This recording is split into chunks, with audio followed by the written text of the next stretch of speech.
금년은 110년 만에 더위라고 그렇게 연일 보도가 됩니다. 기온을 보니까 그래도 대구가 제일 더워요. 영천 지역이 뭐 좀 더 덥습니다만은 참 대단한 일기 속에 여러분들이 건강하게 오늘 주일도 예배하러 이렇게 올라오신 얼굴들을 배울 때 하나님 앞에 참 감사하지 않을 수 없습니다. 하나님 평강이 여러분의 삶에 늘 충만하시기를 기원해 마지 않습니다. 그러나 잠깐 제가 돌아보면은 예전에 우리가 청년 때만 해도 1970년도 말 70년도 초 69년도 말 물론 그 시내 교회들은 좀 다르지만은 제가 시골에도 지금 여기 화원인데 불과 몇 킬로 떨어져 있잖아요. 네, 그 교회 생활할 때 이 교회 선풍기 하나도 제대로 설치할 돈이 없었어요. 그래서 선풍기 하나 설치하고는 다 좋아서 그렇게 했습니다. 그러면서도 예배드리는 그런 때가 있었습니다. 얼마나 그때 더웠겠습니까? 지금은 그때보다는 더 덥다고요. 생각해 보면은 건물도 너무 많이 지었고 예전보다는 전부 다 아스팔트 다 콘크리트 다 포장해 놓고 자동차 또 공장들 전부 다 깨서 열을 배출하지요. 예전에는 그렇지 않잖아요. 집 밖에 나가면 덜이고 산이고 나무고 풀이고 덜이는 뭐 밭이고 논인데 여름에는 또 물을 내 놨습니다. 그죠?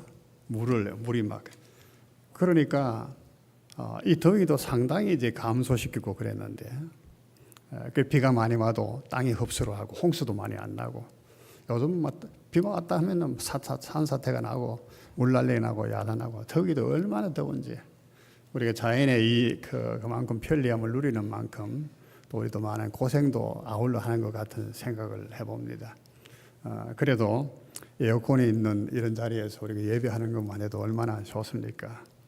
저는 또 우리 교회에 와서 오름 노래 할 때 살아계신 주 할 때 여러분 다 그럴지 몰라도 내 마음이 뭉클해요. 뭉클하면 나도 모르게 한문시울이 적시죠. 너무나 감격지. 다른 교회에서 예배해도 물론 그 예배할 때 우리 마음이 그렇습니다만은 그렇게까지 않는데 고향 교회에 오니까 그런지 여러분 얼굴 보여서 너무나 기쁘고 설교하는 것보다 나는 여러분 얼굴 보고 가면 또 힘을 더 얻습니다. 오늘은 우리가 그럼에도 이 더위보다도 사실 더 견디기 어려운 것은 오늘 우리 사회, 우리나라의 현황들을 바라볼 때 참 걱정스러운 것이 너무 많아서 오늘 여러분들과 함께 생각할 말씀도 그래서 하나님의 심판을 기억하는 그런 믿음을 갖자 하는 제목으로 말씀을 나누려고 합니다. 심판은 우리 신앙의 내용 중에서 굉장히 중요한 내용입니다. 뭐 어느 것이 중요하지 않는 건 아니지만은 왜 그런가 하면은 우리 사도신경을 알잖아요. 전능하사 천지를 만드신 하나님 아버지를 고백하고 성자 예수님을 고백하고 동정녀 마리아에게 탄생하시고 그리고 하나님 우편에 앉아 계시다가 거기로부터 저리로부터 심판하러 오시리라. 심판하러 오신다. 심판은 굉장히 중요한 내용입니다. 우리 신앙에 있어서. 그런데 이 심판을 우리가 알고 있으면서도 그러면서도 생각지 않을 때가 너무 많은데 다시 한번 우리는 심판에 대해서 되새겨보면서 마음의 새로운 다짐을 가지는 시간이 되기를 바라와서 오늘 이 말씀을 함께 나누려고 합니다. 심판은 우리 인간의 마음 속에 또 새겨져 있는 그런 그 사건입니다. 예전에 BC 2500년 아브라함이나 그 족장 시대 때에 그때도 유명한 하무라비 법전이라고 하는 것이 있었습니다. 네, 하무라비 왕이 법을 만드는 건데, 근데 그 법도 굉장히 이제 아주 그 차원이 높아요. 그 시대에도 다른 말로 하면 법이 있었다는 것입니다. 법이 있어서 나라를 통치하고 이렇게 했다. 그래서 잘못한 데에는 벌을 내리고 그렇게 했거든요. 그것은 벌써 뭡니까? 법을 심판하고 벌을 내린다는 것은 바로 심판을 말하는 것입니다. 심판이 있다는 것. 그는 우리의 인류의 그 도덕이나 우리 양심에 새겨진 증거라고 말할 수가 있습니다. 그 외에도 성경에는 역사적으로 일어났던 많은 심판의 사건들이 있습니다. 노아의 시대 때의 홍수 사건이 바로 그러한 사건입니다. 이 홍수 사건은 성경의 사건이지만은 또 세상적인 사건이라 인터넷을 찾아봐도요, 세계의 홍수 신화 이렇게 해서 제목을 치든지 뭐 이렇게 찾아보면은 이 6대주, 이 세계 곳곳 어느 나라에도 홍수가 있었다고 하는, 그래서 인류가 큰 심판을 받았다고 하는 기록이 없는 곳이 없습니다. 홍수 심판. 그런 모든 역사 속에 인간들이 새겨진 그런 경험한 역사였다는 것을 알 수 있습니다. 소돔 고모라의 사건도 그렇고 홍해의 애굽 사람들이 다 죽었던 사건도 그렇습니다. 다니엘서 5장을 보면은 바벨론의 벨사살 왕이 마지막으로 이제 망하는데 이 왕이 아주 악을 행했습니다. 그런데 하나님이 이 왕과 그 바벨론을 심판하는 예언이 나옵니다. 잔치하는 자리에 손이 나타나서 벽에다가 글을 썼습니다.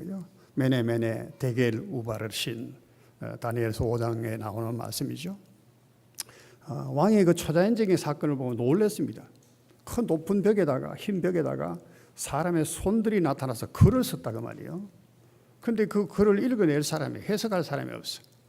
그래서 다니엘은 이제 그런 그런 깊은 것을 깨닫는 사람이라 다니엘이 불려와서 그거를 이제 해석하도록 요청하죠. 다니엘이 해석하는 것이 뭡니까? 메네라는 것은 헤아렸다, 헤아린다는 뜻이라는 것. 그 글은 메네 데겔 우바르 신이라고 하는 말인데 왕을 하나님이 세어보니까 못 이른다는 거야. 데겔이란 말은 달아본다는 거야. 저울에 달아본다. 달아보니 왕이 못 이래. 우바르 신, 그래서 나눈다. 그래서 하나님이 왕을 달아보고 세어봐도 못 이래, 하나님의 모습에. 그래서 심판하시는데 나라를 망하게, 나라를 나누어 버릴 것이다. 그래서 바벨론이 말하고 파사, 페르시아가 이제 나라가 등극하게 생기게 됩니다. 이런 역사를 다니엘에서도 볼 수 있습니다. 이 역사의 이야기입니다. 성경은 더 정확하게 하나님의 심판에 대해서 수없이 말하고 있습니다. 심판이라는 하는 말만 찾아도 성경에 약 200회 정도 나옵니다. 직접적으로 심판. 그런데 거기에 또 판단이나 판결 이런 말로 심판을 대신할 수 있잖아요. 판결, 판단, 이것도 심판이거든요. 다른 말인데 이런 것, 또 비유적으로 또 사건적으로 설명한 내용을 찾으면 무수한 헤아릴 수가 없을 만큼 많습니다.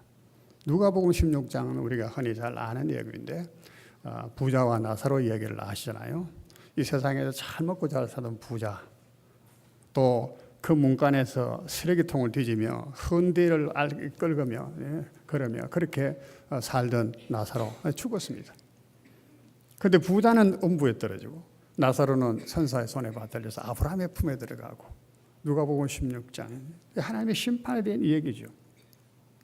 예수님의 수많은 비유들 있지만은 마태복음 13장에 씨 뿌리는 비유도 다 있고 많이 있습니다. 또 거물 비유도 있고, 거기 보면 끝에는 반드시 쭉정이는 모아다가 꺼지지 않는 불에 넣는다 이래나. 못된 고기들은 다 잡아서 버린다. 좋은 고기들만 모은다. 심판을 말합니다. 하나님의 역사, 우리 인간의 역사 속에 마지막에는 반드시 심판이 있다는 것을 말씀하고 있는 것입니다. 우리가 성경의 몇 구절을 구체적으로 살펴보겠습니다.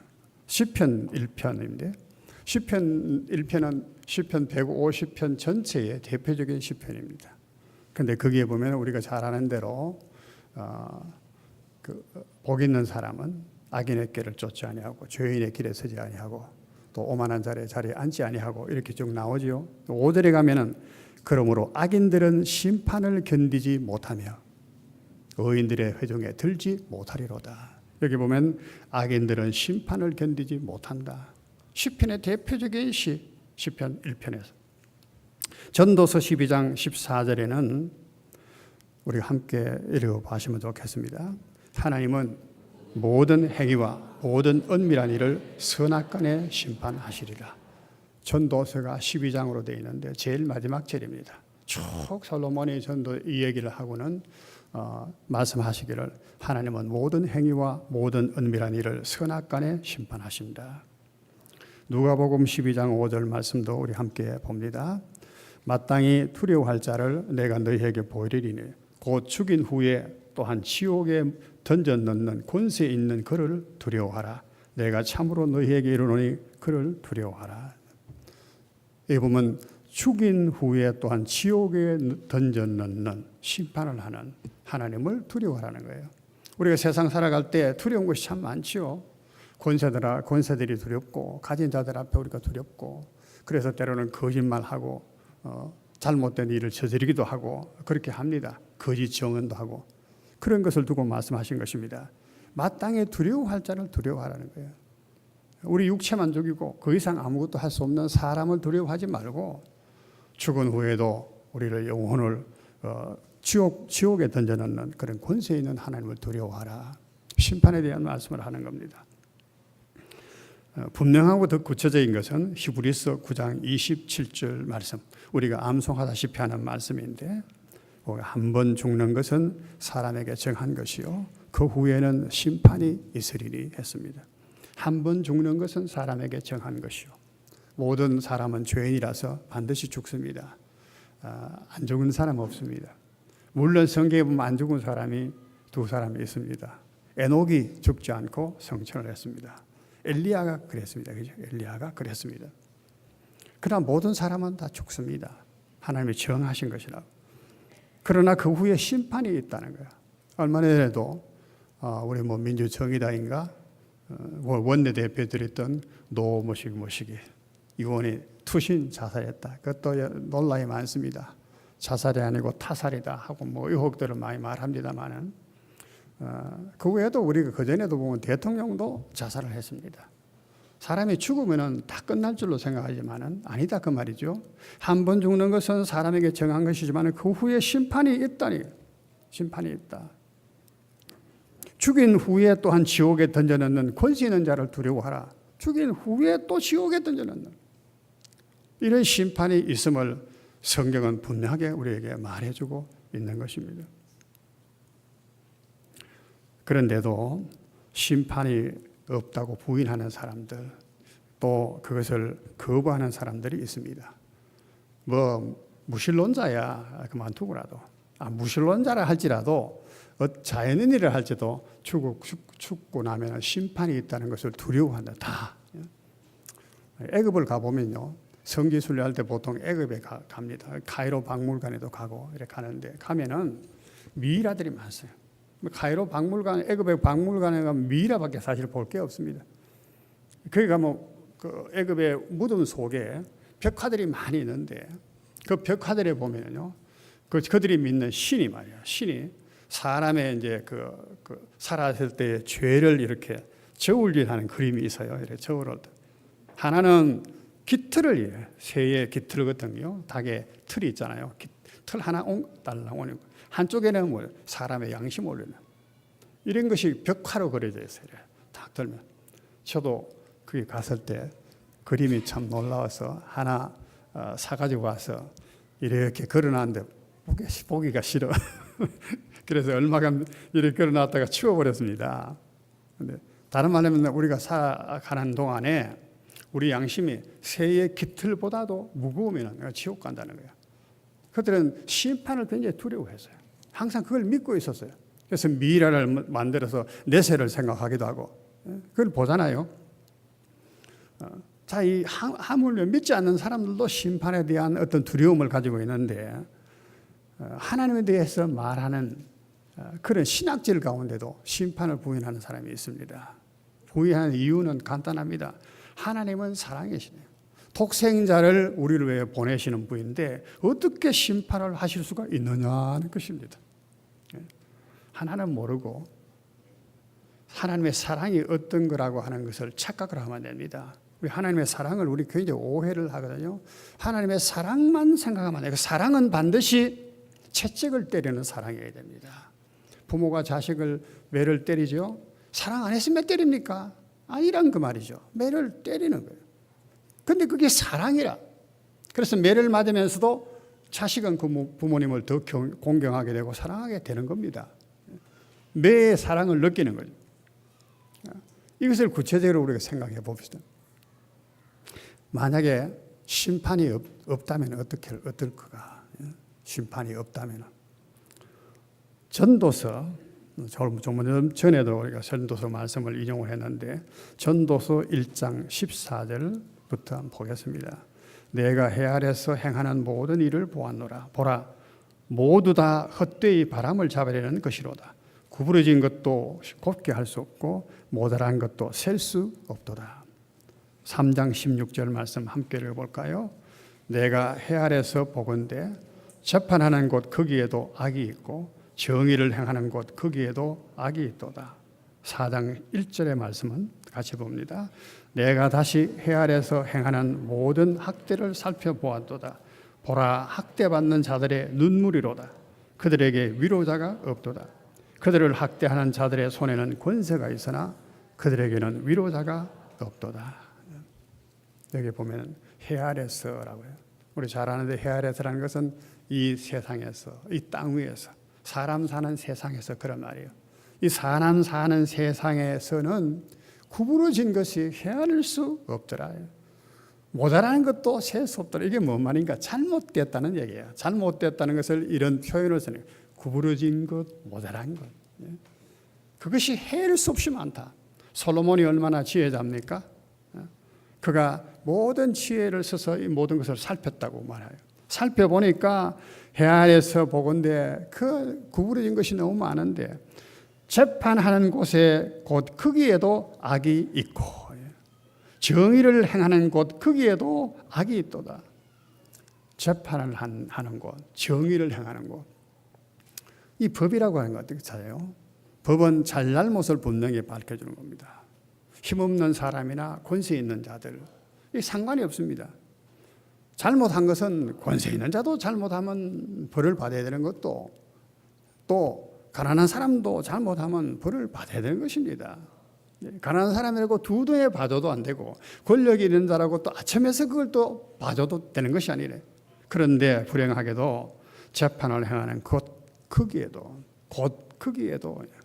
다른 데는 말할 것 없다는 것이요. 재판하는 크기에도 거기에도 악이 있고 정의를 행하는 곳 거기에도 악이 있도다. 그래서 내가 해 아래서 행하는 모든 학대를 보니까 보라 그랬어요. 보라. 이것은 참 슬픔의 어떤 절규라고 말할 수 있겠죠. 보라. 학대받는 자들의 눈물이로다. 눈물 흘리는 사람이 너무 많다는 거예요. 그런데 그들에게는 위로자가 없도다. 학대를 행하는 자들에게는 권세가 있으나 그들에게는 위로자가 없도다. 하나님의 심판이 없다면 바로 이런 겁니다. 학대하는 자들, 권세를 가지고 권세를 부리는 자들, 이런 자들 때문에 눈물을 흘리고 아픔을 당하고 고통을 당하는 이런 자들을 위로해 줄 위로가 없는 거예요. 어디도. 얼마나 억울한 인생이고 삶이겠습니까? 얼마나 슬픈 삶이 되겠습니까? 우리는 그런 경험을 안 해보셨나요? 우리는 또 그런 행위를 해보지 않습니까? 이런 것이 불합리하다는 거예요. 이것이. 만약에 이런 것을 위로해주고 눈물 흘리는 자들의 눈물을 닦아주는 그 하나님의 심판이 없다면 참으로 이 학대를 당하는 사람들은 어디 가서 하소연할 데가 없어요. 죽어도 어디 할 말이 없어요. 죽어도. 그런데 성경은 말합니다. 계시록 21장 4절에 보면 하나님은 모든 눈물을 그 눈에서 닦아주시는 거예요. 나는 참 좋아하는 말씀입니다.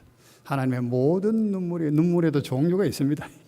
아파서 눈물을 흘리는 눈물이 있고 자식을 잃어서 눈물을 흘리는 있고 부모를 잃어서 사랑하는 사람이 고통하는 것을 보고 눈물 흘리는 것도 있고 수많은 눈물의 종류가 있어요. 그런데 그 모든 눈물을 눈에서 닦아주시더라. 누가요? 하나님께서. 위로자인 것입니다. 위로자가. 또 다른 측면을 보면은 만약에 심판이 없다면 어떨까? 계시록 6장 10절을 보면 이런 그 소리가 있습니다. 큰 소리로 불러 가로되 거룩하고 참되신 대주제여 땅에 거하는 자들을 심판하여 우리 피를 신원하여 주지 아니하시기를 어느 때까지 하시려나이까. 이게 다른 말 하면은 순교를 당하는 자들, 의를 위하여 핍박을 당하다가 죽임을 당하는 자들, 네? 그런 사람 많지요. 이런 자들이 하나님 앞에 하소연하는 것입니다. 거룩하고 참되신 대주제여. 이 대주제라고 하는 말은 모든 것을 창조하신 분이라는 뜻입니다. 모든 것의 주인이 되신다는 말씀입니다. 모든 것을 다스리시는 분이라는 뜻입니다. 그러므로 전능자라고 하는 말입니다. 하나님을 대주제자라고 했어요. 대주제자이신 하나님께서 언제까지 우리 피해에 대해서 우리가 억울하게 흘린 이 피해에 대해서 갚아주시지 않겠습니까? 그렇게 하소연하더라는 거예요. 자, 이러한 의를 위해서 살다가 죽은 사람들, 이런 사람들이 보상이 뭡니까? 고린도전서 15장 32절에 보면 사도 바울은 에베소에서 맹세로 더불어 싸웠다는 거예요. 맹세로 더불어. 그는 복음을 전하다가 그렇게 된 거예요. 네로가 예수 믿는 사람들을 사자굴 속에 넣어놓고 뭐 짐승의 우리 속에 경기장 속에 해놓고는 풀어가지고 사람을 물어 죽이게 하고 찢어 죽이게 하고 그렇게 하지 않았어요? 아마 그랬던지 모르겠습니다.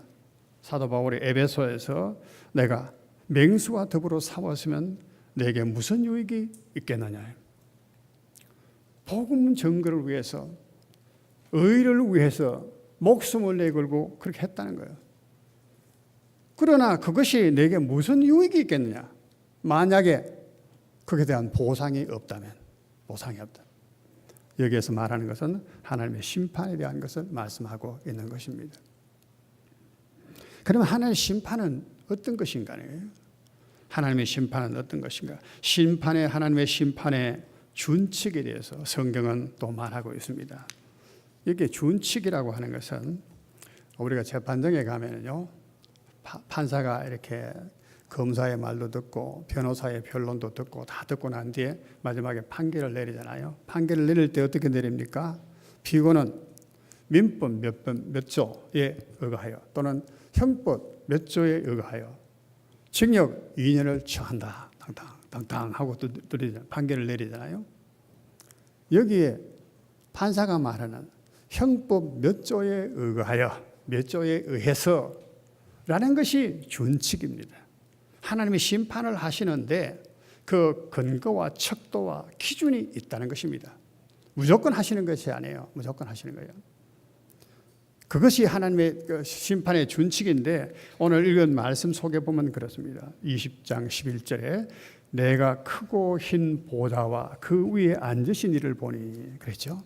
네. 또 12절에는 보좌 앞에 서 있는데 책들이 펴 있고 또 다른 책들이 펴졌으니 곧 생명책이라 했습니다. 책들에 기록된 대로 심판을 받으니 했습니다. 죽은 자들이 그 가운데서 죽은 자를 내주고 그래서 책들에 기록된 대로 심판을 받더라. 12절의 말씀. 여기에 보면은 하나님이 재판관이 크고 흰 보좌에 앉으셨다라고 말해요. 이 크고 흰 보좌라는 것은 굉장히 의미가 있는 것입니다. 단순하게 뭐 큰 보좌에 앉았다 그런 말이 아니고 단순하게 그 보좌가 흰 색깔이다 그런 의미가 아니고 거기에는 상징적인 의미가 있는 것입니다. 이사야 선지자가 이사야서 6장에 하나님을 배웠는데 우시아 왕이 죽었을 때 그래서 나라가 큰 걱정에 빠졌습니다. 그럴 때 하나님께서 이사야 선지자에게 하나님의 모습을 보여줬습니다.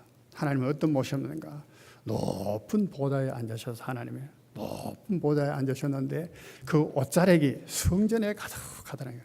옷자락이 하나님 입으신 옷자락이 성전에 가득하고 서랍들이 막 다 날면서 창화를 하나님을 찬양하는데 얼굴을 가리고 또 발을 가리고 두 날개로 막 날면서 거룩하다 거룩하다 거룩하다. 그러니까 막 문지방이 막 하늘이 진동을 하고 거룩하다 거룩하다 외치는 소리.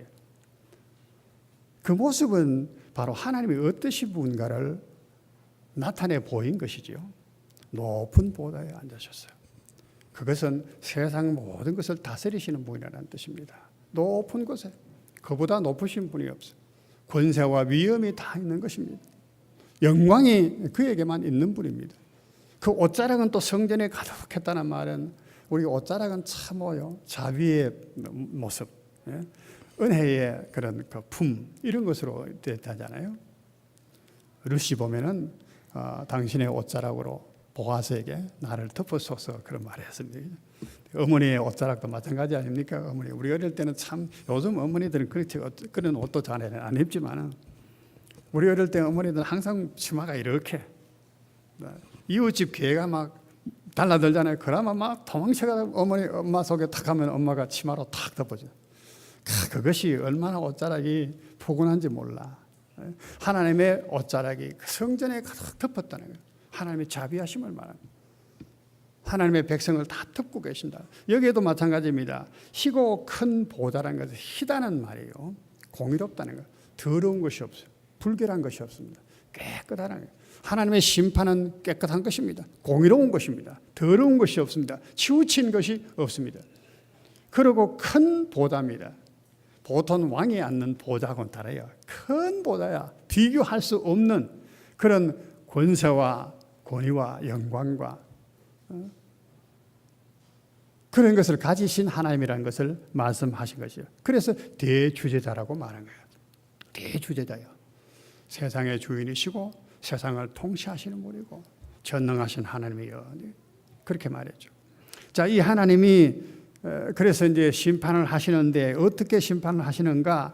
책들이 펴 있더라는 거예요. 책들이 여러 책들이 생명책 이름이 기록된 생명책도 있지만은 행위를 따라서 심판하신다는 거예요. 행위를 기록한 책들이 있는 거예요. 우리가 재판정에 가도 판사들이 뭐 법전을 가지고 재판석에 올라가는 건 아니지만은 자기 방에서 법전을 다 근거를 해서 연구를 하잖아요. 판결을 다 작성하잖아요. 판결문을. 하나님의 법전에도 그래요. 하나님은 무조건 하는 것이 아니에요. 책에 의해서. 그 책이 어떤 책일까요? 우리가 뭐 짐작이 다 가죠. 누가복음 12장 41절에는 이렇게 기록되어 있습니다. 주인의 뜻을 알고도 준비하지 아니하고 그 뜻대로 행하지 아니하는 종은 많이 맞을 것이요. 여기에 주인이라는 말씀입니다. 주인이 심판을 하는데 종을 심판을 하는데 주인의 뜻을 알고도 준비하지 아니하고 그 뜻대로 행하지 아니하는 종은 많이 맞을 것이요.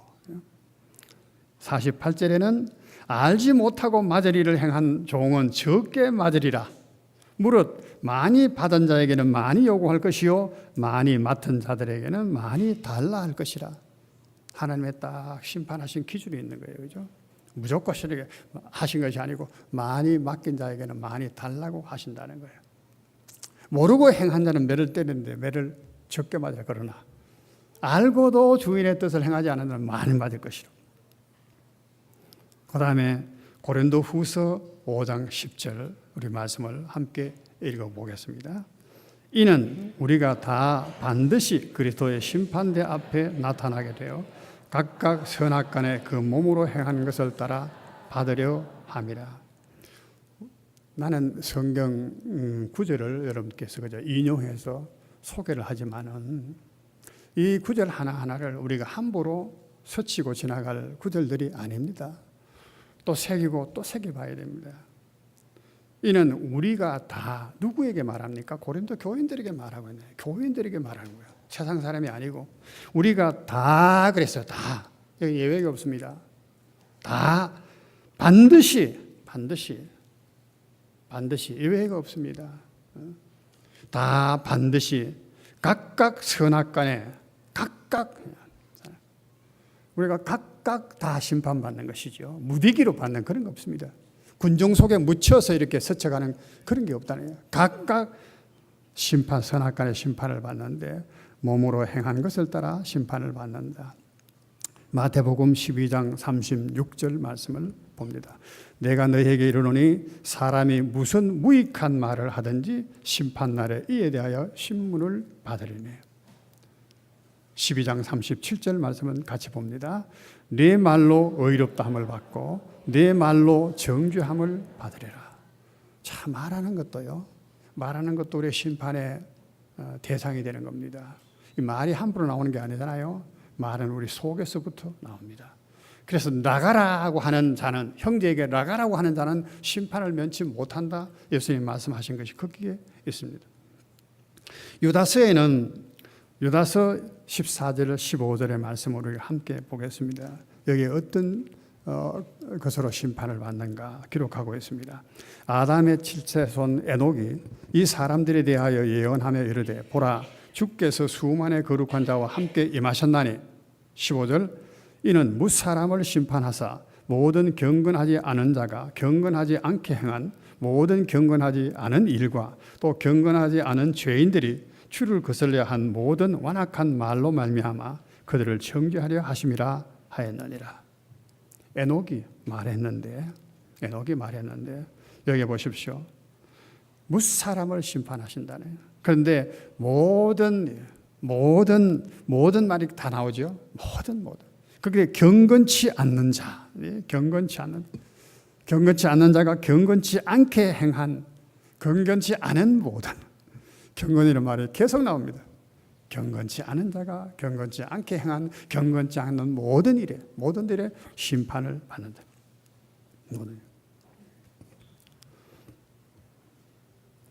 로마서 1장 29절, 30절, 31절 말씀도 보겠습니다.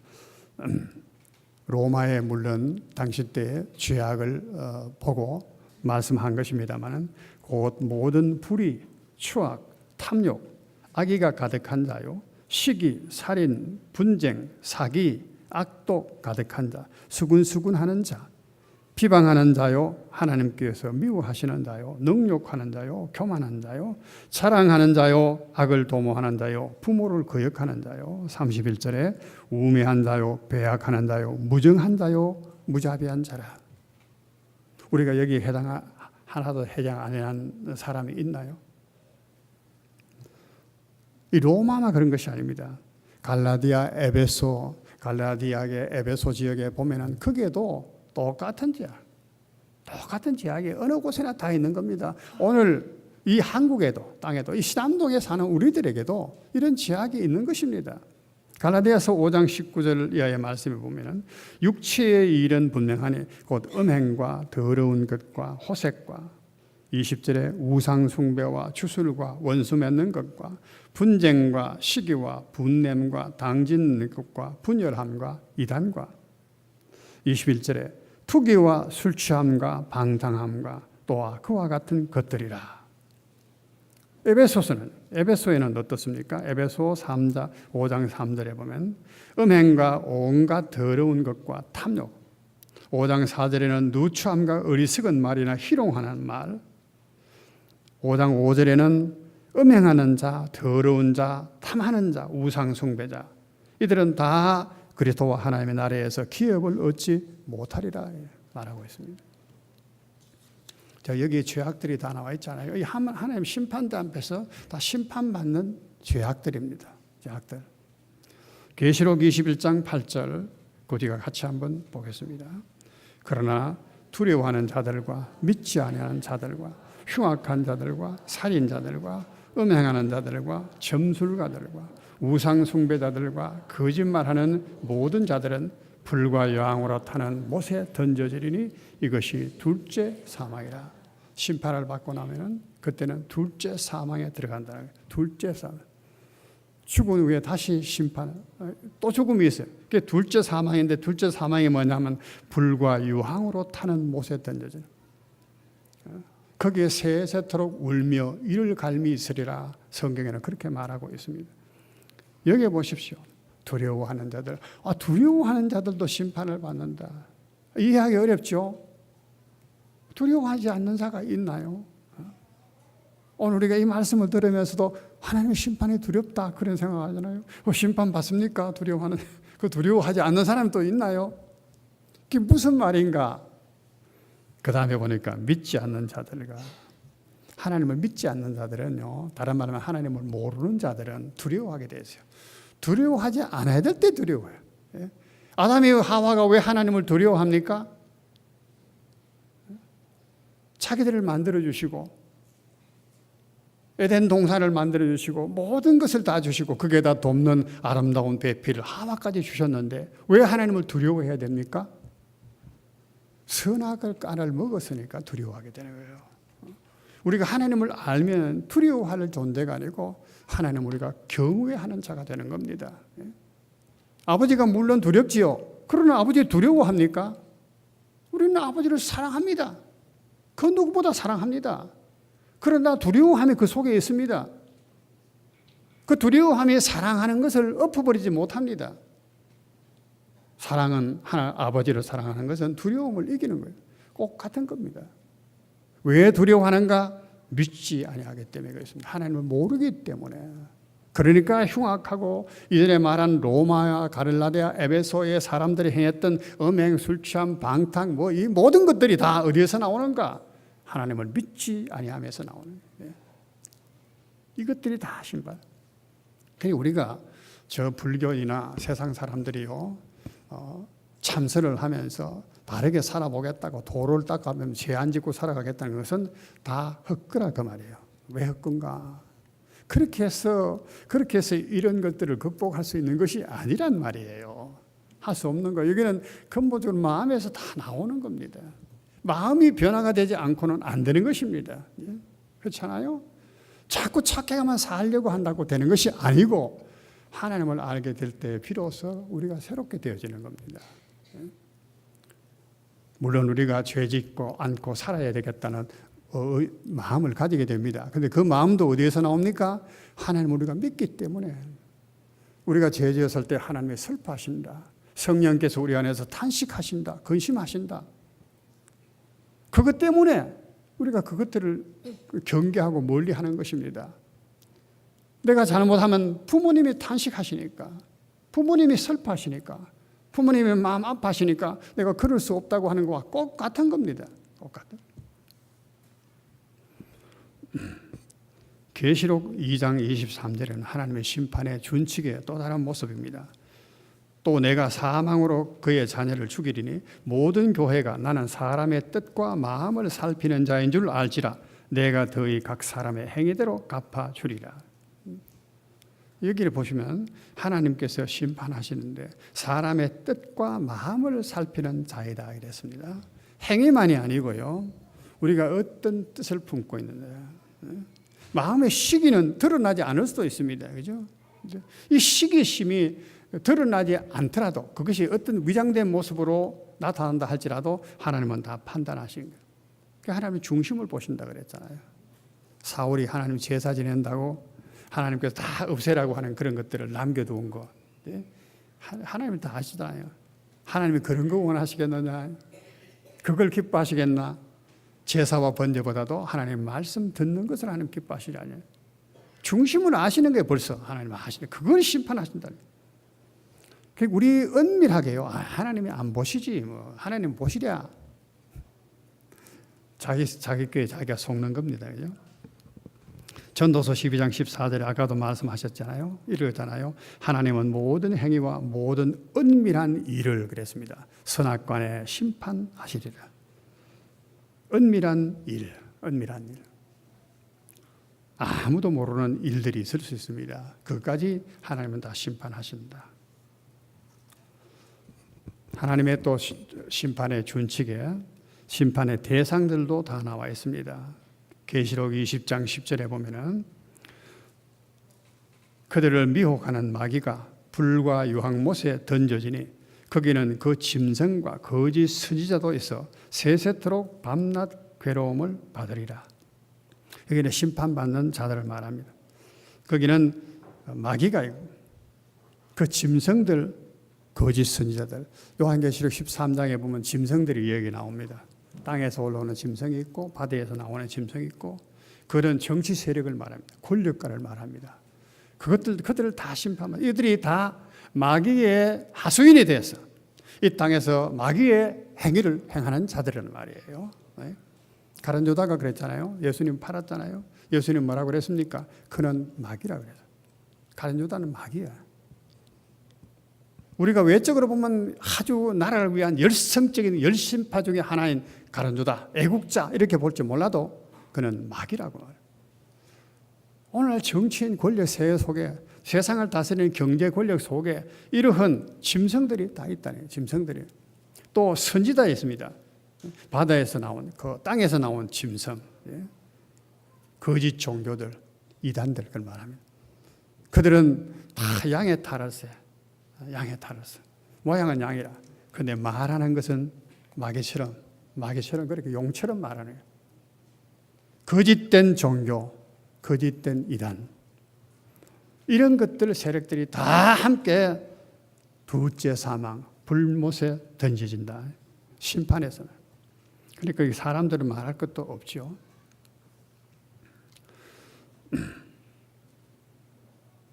사람들이 그런데도 불구하고 이런 하나님의 심판을 부인하고 또 거부하고 조롱하기도 합니다. 베드로후서 3장 4절에 보면은 이르되 주께서 강림하신다는 약속이 어디 있느냐.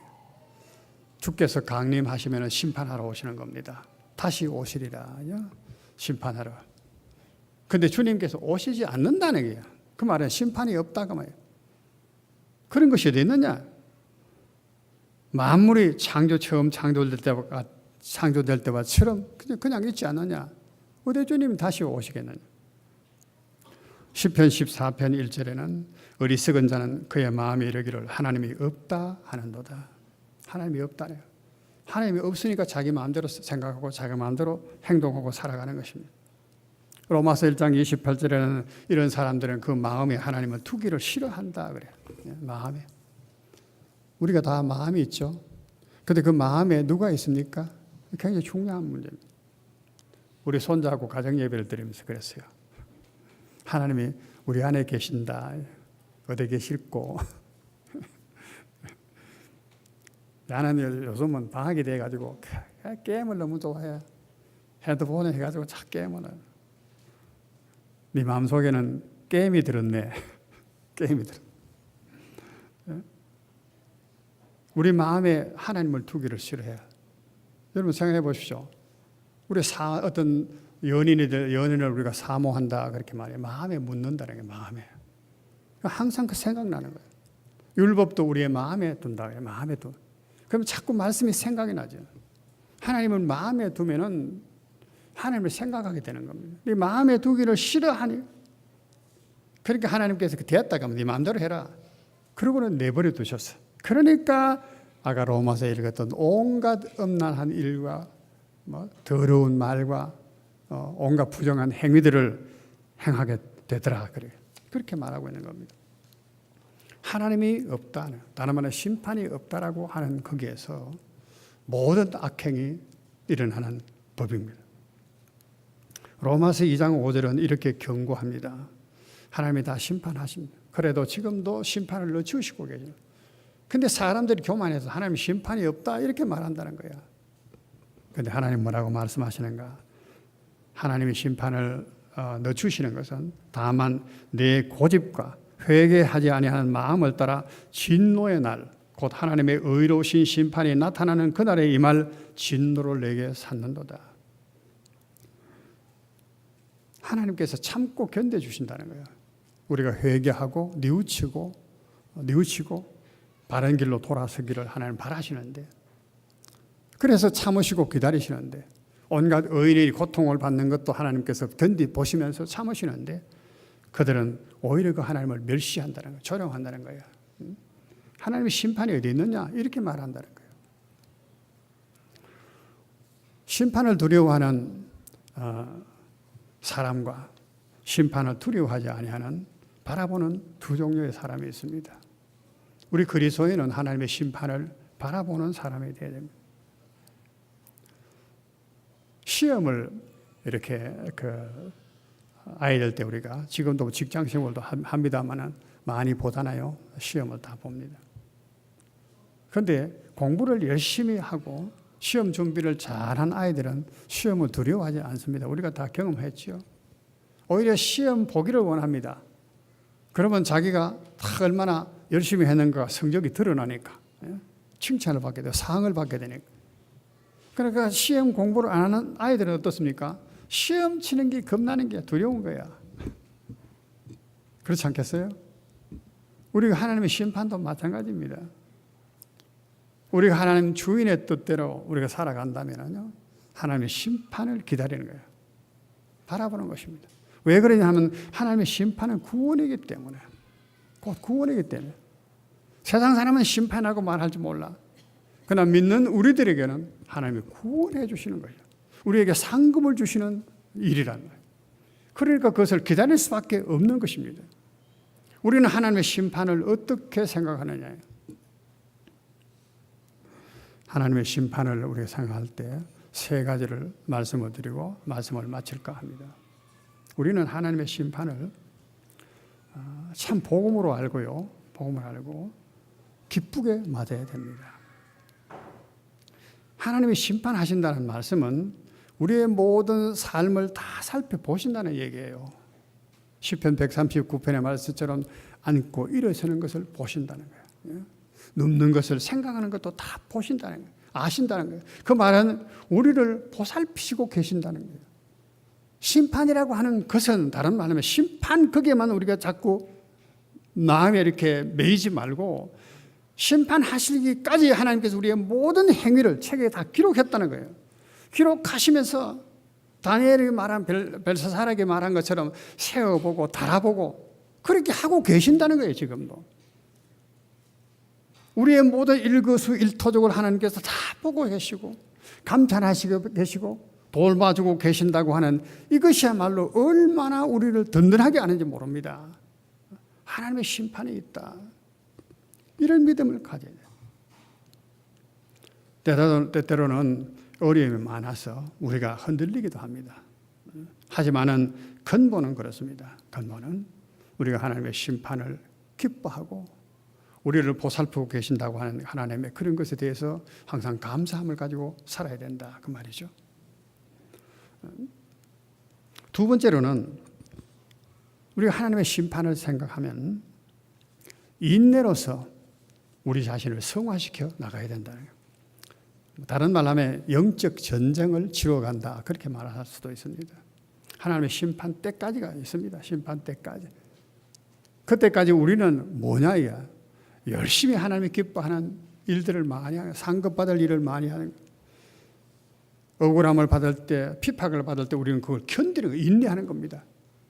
그러면서 우리는 어떻습니까? 우리 속에 행여나 하나님께서 기뻐하지 않을 요소들이 없는가를 척결하는 겁니다. 그걸 성화라고 하죠. 성화. 우리 옷을, 우리 두루마기를 깨끗하게 빠는 겁니다. 그래서 요한계시록에 보면 흰 옷을 입은 자 이렇게 말해요. 성도는 흰 옷을 입은 자. 그 행실이나 모든 것이 깨끗하다는 거예요. 이 깨끗함, 성화를 이루어 나가는 기간이 되어야 된다는 거예요. 세상은 점점 더 악해질 겁니다. 악인들은 점점 더 악해집니다. 요즘 모습을 보면 그렇습니다. 그러나 의인은 점점 더 의롭게 됩니다. 양과 염소를 분명히 그 목자가 구별하는 것처럼 확연하게 구별이 될 때가 오는 겁니다. 점점 그렇게 돼요. 의인은 더 의로워지고 악인은 점점 더 악해지고 요즘 보면은 그런 모습들이 다 보이는 것 같지 않아요? 다 악인들이 보입니다. 다 보이네 눈에. 참전 드러나요. 네. 물론 이런 핍박의 시대에 어려운 시대에는 우리가 힘듭니다. 흔들리기도 합니다. 그래서 시편 73편은 우리가 참 위로가 되는 말씀인데 긴 시편인데 시편 73편은 이렇게 말합니다. 하나님이 참으로 이스라엘 중에 마음이 청결한 자에게 선을 행하시나 나는 거의 넘어질 뻔했고 나의 걸음이 미끄러질 뻔했다는 거예요. 왜 그랬느냐 하면은 이는 내가 악인의 형통함을 보고 오만한 자를 질투하였음이로다. 그들은 죽을 때에도 고통이 없고 그 힘이 강건하며 사람이 당하는 고난이 그들에게는 없고 사람이 당하는 재앙은 그들에게는 없나니 그러므로 교만이 그들의 목걸이요 광포가 그들의 옷이며 살찜으로 그들의 눈이 솟아나며 그들의 소득은 마음의 소원보다 많고 그들을 능욕하며 악하게 말하며 높은 데에 거만하게 말하며 그들의 입은 하늘을 두고 그들의 혀는 땅을 두루 다니도다. 그러므로 그의 백성이 이리로 돌아와서 잔에 가득한 물을 마시고 말하기를 하나님이 어찌 알랴 지존자에게 지식이 있으랴. 이 말씀을 다 읽지를 못합니다. 그런데 보면은 악인들이 잘 되더라는 거예요. 잘 되는 것 같아. 어리 살이 쪄서 뭐 눈이 쑥 들어갔다는 거예요. 살이 얼마나 쪄 눈이 안 보일 정도로 살이 쪘다. 자식도 잘 되고 모든 것이 잘 돼. 근데 의인들은 날마다 징벌을 받도다. 내가 만일 스스로 이르기를 내가 그들처럼 말이라 하였다면 나는 주의 아들들 세대에 대하여 악행을 행하여 살아. 이런 것을 보면서 내가 실족할 뻔했다는 거야. 믿음에서. 의롭게 사는 것이 다 헛거구나. 하나님이 이런 것을 보지 않는 것 같구나. 이렇게 넘어질 뻔했다. 믿음의 자리에서. 그런데 결국은 뭡니까? 하나님의 성전에 들어갔을 때 그 결국을 다 알게 됐다는 거야. 그렇지. 하나님이 반드시 심판하시지. 알게 됐다는 것이에요. 알게 됐다. 핍박의 시대에, 어려운 시대, 유혹의 시대에 우리는 두루마기를 깨끗하게 빨아야 됩니다. 인내하며 우리를 거룩하게 만들어야 됩니다. 그런 곳에 휩쓸려서 오만한 자의 자리에 앉으려고 하지 말고 죄인의 길에 행하지도 않아야 되는 것입니다. 롯세처를 생각하라. 성경에 그런 말씀이 있잖아요. 롯세처를 생각하라. 왜 그가 소금기둥이 되었나요? 롯세가. 세 번째, 우리는 심판을 의로운 재판장에게 맡기라는 거예요. 억울한 일 당하면 화가 나고 분통이 터집니다. 그래서 스스로 그 원수를 갚으려고 합니다. 그런데 하나님은 그렇게 하지 말라고 말합니다. 의로우신 재판장에 맡기라. 그래서 우리의 의를 세상에 보이라는 거예요. 로마서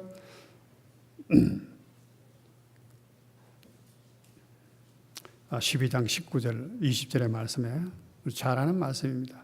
내 사랑하는 자들아 너희가 친히 원수를 갚지 말고 하나님의 진노하심에 맡기라. 기록되었으되 원수 갚는 것이 내게 있으니 내가 갚으리라. 주께서 말씀하시니라. 네 원수가 줄이거든 먹이고 목마르거든 마시게 하라. 그리함으로 내가 숯불을 그 머리 위에 사 놓으리라. 얼마나 무서운 말씀입니까? 바로 이 시대 속에 하나님의 사람들은 심판을 그들에게 맡기고 우리는 하나님의 의를 보이라는 것입니다. 우리는 오늘 이 시대 속에서 어떻게 해야 될까요?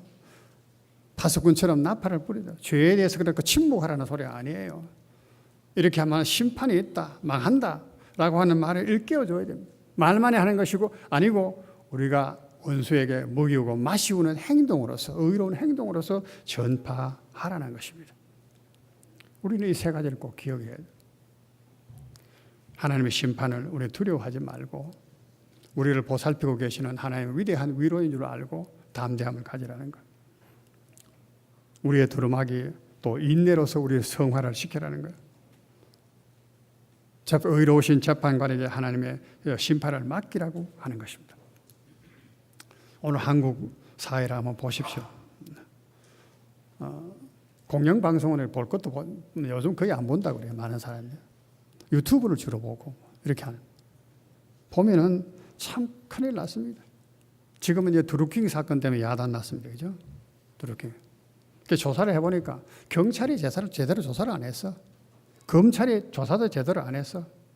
왜곡시키고 은폐시키고 아마 그랬던 끝에 아까 말한 것처럼 의를 행하고 재판을 행하는 곳에 불의가 그대로 있는 것입니다.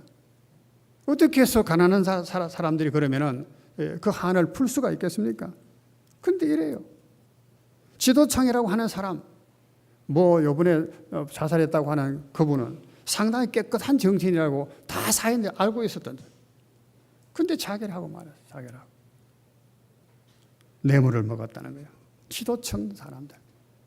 국회의원 그 노회찬 말고 900 299명 중에 그렇지 않은 사람 나와보라고. 국회의원 자기가 그래서 그 이야기하고 나온대요. 아무도 없다는 거예요.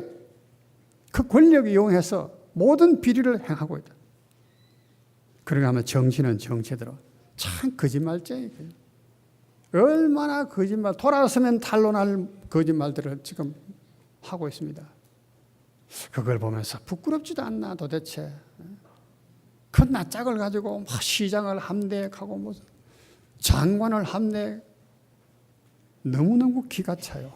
동성연애자가 뭐 국군 뭐 인권위원회장이 뭐 돼가지고 국군을 개혁하겠다고 이야단하고 와야 돼.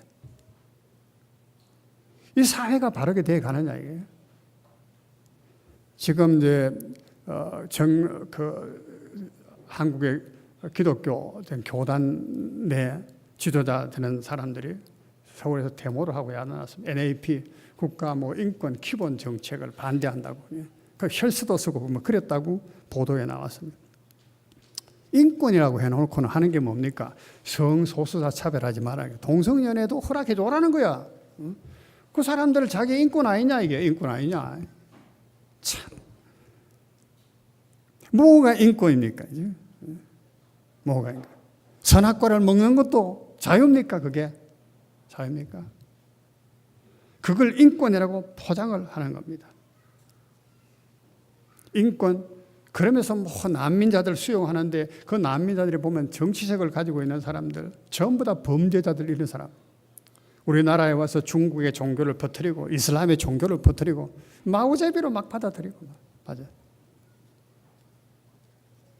국가적으로 참 어렵지만은 우리 종교적으로도 얼마나 어려운지 모릅니다. 사법, 입법, 행정부 모든 것이 다 교육부도 마찬가지고요. 연예계도 뭐 보면 얼마나 뭐 연예인들이 그야말로 출연하는 이런 것 때문에 불이익을 당하고 성폭행을 당하고 그런 일이 뭐 드러난 것만 해도 드러나지 않은 것은 말할 수도 없고 그래서 또 포퓰리즘 대중에게 인기를 야합해서 대중과 야합하는 거예요. 대중을 선동하고 오늘 한국 사회가 이렇게 되어가는 거예요. 우리 그리스도인들이 정말로 하나님의 심판하시는 하나님의 법도에 매여 있지 않으면 넘어지기 딱 쉽습니다.